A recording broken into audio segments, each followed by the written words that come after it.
Friends, तुमचं सर्वांचं माझ्या यूट्यूब चॅनलमध्ये स्वागत आहे। आज मी बनवणार आहे भोपळ्याचे पराठे म्हणजे लौकीचे पराठे। इथे 3 लौकी फ्रेश खिसून घेतलेली आहे धुवून, आणि लसण आणि 2-4 हिरव्या मिरच्या मिक्सर मधून काढून घेतल्या। आता इथे जिरे पावडर टाकते मी,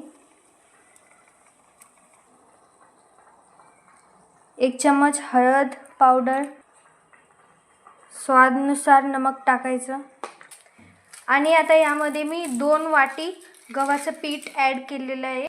जी मिक्सर मधून हिरवी मिरची आणि लसणची पेस्ट केली ती सुद्धा यामध्ये ॲड करून टाकायची।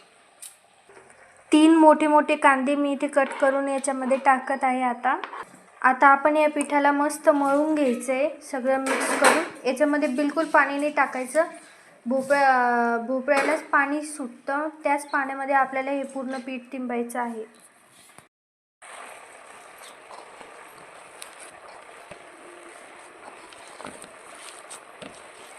आता इथे मी पीठ मळून घेतलेलं आहे। आता आपण याचे पराठे बनवू शकतो।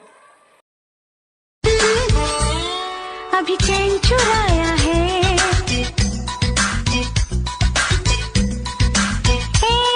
अभी चैन चुराया है, कल तुम्हें चुरा लूंगी। अभी चैन चुराया है, कल तुम्हें चुरा लूंगी, जब चाहो तुम्हें देखो। जर तुम्हाला माझी रेसिपी आवडली असेल तर चॅनलला लाईक करा, सबस्क्राईब करा आणि शेअर करा। थँक्यू।